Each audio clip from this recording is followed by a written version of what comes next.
आज ये बच्चा मेरे पास आया दुकान पे, तो इसको मैंने देखा ये मुंह से धुआं निकाल रहा था।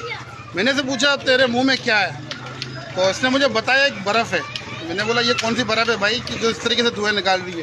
फिर दूसरा बच्चा मैंने उसको भी देखा, तो उसके हाथ में भी ये बर्फ़ थी। उसके बाद मैंने देखा कि ये कोई चीज़ है जो बच्चों को बेची जा रही है 50 रुपये की एक। ये आप देखो इतनी सी बर्फ़ है, इसमें से कितना धुआं निकल रहा है। देखो ये देखो मेरे हाथ में पड़ी हुई है, ये पिघलती नहीं है, इसको जितना हवा लगता है इतना ये धुआं निकालती है। अब ये बच्चों को क्यों दिया जा रहा है, या बच्चे के मुंह से देखो धुआं निकल रहा है। स्कूलों में, यूनिवर्सिटी में, कॉलेजेस में अब बच्चों को आइस पे लगाया जा रहा है। और ये पहली सीढ़ी है, ये नशा नहीं है। तैयारी करवाई जा रही है कि इनको आइस पे किस तरीके से लगाना है। अब ये बच्चा 50 रुपये अपने बाप से लेगा और ये खरीदेगा, और ये फिर आगे चल के क्या क्या करेगा फिर इससे आप अंदाज़ा लगाए, ठीक है। फिर ये एक भाई जो बेच रहा था हम उसके पास आए, उससे मालूमात की। अब उनको, ये हमारे भाई हैं वसीम भाई, ये बेच रहे थे, तो इनको ये पता नहीं था। तो हमने इनको बताया, रिक्वेस्ट की, तो ये बहुत अच्छे इंसान हैं। इन्होंने कहा कि नहीं, अगर ये ऐसी कोई बात है तो हम आपके साथ ताउन करने के लिए तैयार हैं। और इनकी ये बात मुझे बहुत अच्छी लगी। अच्छा, हमें भी इंसानियत के नाते अच्छा काम करना था, क्योंकि इनका ये पैसा लगा हुआ था। ये 2 डब्बे इनके हाथ में थे, ये 1200 रुपये किलो के हिसाब से ये खरीद कर आए थे। तो हम नहीं चाहते थे कि इनका भी नुकसान हो, तो इसके लिए हमने इनको पैसे देने का फैसला किया कि भाई आपका नुकसान नहीं होने देंगे। अगर आप अच्छी सोच के मालिक हो, बच्चों का आप अच्छा सोचोगे, आपको पता नहीं था, आप हमारे साथ ताउन कर रहे हो, तो हम भी इनके साथ ताउन कर रहे हैं। पहले मैं आपको इनकी बात सुनाता हूँ, फिर मैं उन भाइयों से मिलाता हूँ जिन्होंने चंदा करके ये पैसे दिए हैं और इनकी जो नुकसान को पूरा किया है। तो भाई पहले आप ये बताएं कि ये आप कहाँ से लेकर आए, ये कैसे आप लेकर आए हो? ये अपना लेके आए हैं जोड़िया बाजार। अच्छा, ठीक है। मुझे पता नहीं था, मुझे भी उन्होंने कहा कि बर्फ़ है, पानी में डालो धुआं निकलता है, शरबत। मैंने भी देखी है कई जगहों पर स्टाइल लगे हुए हैं, लियारी में भी है, सईदाबाद में भी है, हर जगह पे स्टाइल लगे हुए हैं इसके।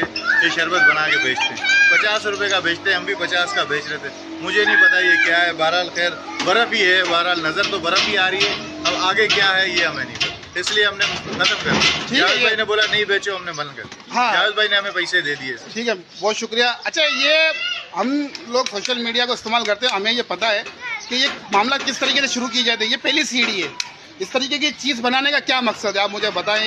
ये समझने के लिए ज़रूरी है कि इसका बनाने का मकसद क्या है। तो ये पहली सीढ़ी है आइस नशे की तरफ लेके जाने के लिए। अब मैं आपको उन भाइयों से मिलाता हूँ कि ये हमारे इलाके के नौजवान हैं, ये खड़े हुए हैं। ये इनका जज्बा भी है, क्योंकि जब अच्छा काम होता है ना तो लोग खुद ब खुद जुड़ जाते हैं। इन्होंने चंदा किया, चंदा करके इस भाई का नुकसान पूरा कर दिया, इनका भी मसला हल हो गया, और ये बेचेंगे नहीं, अब इसको रख देंगे। ये वीडियो बनाने का मकसद ये है कि हर जगह पे, जैसे इस भाई ने बताया, हर जगह पे इसके स्टाइल लगे हुए हैं, और ये आपके बच्चों को आइस नशे की तरफ लेके जाने की पूरी कोशिश की जा रही है। अगर आपने अपने बच्चों पर नज़र नहीं डाली तो कल आपके पूरे इलाकों में नशे ही बच्चे घूम रहे होंगे, और इस पर आपको ध्यान देना होगा। अब हम इन भाइयों से भी पूछते हैं, भाई आपने चंदा करके पैसे क्यों दिया हमें? भाई सबसे पहले तो ये मैं बताना चाहता हूँ कि जावेद भाई ने हमें ये आए और उन्होंने बताया कि यार ये इस तरफ बच्चों को लेके जाया जा रहा है, और ये आगे भी बहुत बड़ी साजिश हो रही है। इस पर हम भाइयों ने सबने सोचा कि यार ये इनका भी, भाई का भी नुकसान ना हो, तो इस वजह से हमने सब भाइयों ने चंदा करके और हमारे भाई को, ताकि इनका भी नुकसान ना हो, उनको हमने इनके पैसे दे दिए। आप क्या कोई पैगाम देना चाहोगे कि बच्चों को अपनी नज़र में रखना चाहिए, इसके लिए आप कोई पैगाम देना चाहेंगे? बिल्कुल, सबसे पहले तो बच्चों को, वालिदैन को भी चाहिए कि ऐसे पॉइंट या जैसे जहाँ ये ऐसे मामलात हैं उस तरफ ना ही भेजें तो अच्छा है, क्योंकि अभी ये इलाकों तक भी ये बात पहुँच गई है कि बहुत बड़ी साजिश के तहत हो रहा है। तो इसी वजह से अब इन भाई को भी नहीं पता था, इन्होंने अभी ये कि इन्होंने भी आइंदा के लिए भी वो कर लिया है। तो ये जो इन्होंने चंदा किया है, ये पैसे आप गिनती करें और ये आप इनको दे दें इन भाई को। जी जी बिल्कुल, मैं इन भाई को ये इनसे पैसे 1800 रुपये जो उन्होंने कहे थे वो उनको हमने, ठीक है, ये भाई को हमने पैसे दे दिए, क्योंकि हमें इनका भी नुकसान नहीं करना है और हमें अपने बच्चों का भी नुकसान नहीं करना है। हमारा काम था वीडियो बना के आपको आगाह करना। आपके इलाके में अगर किसी बच्चे के मुंह में कोई चीज़ है और वो धुएं निकाल रहा है तो उस पर पाबंदी करें, उस पर सख्ती करें, और अगर कोई इलाके में बेच रहा है तो उसे प्यार से समझा दें कि भाई ये मत बेचे। ज़रूर इस वीडियो को शेयर करें ताकि ये बात ज़्यादा से ज़्यादा लोगों तक पहुँचे। शुक्रिया।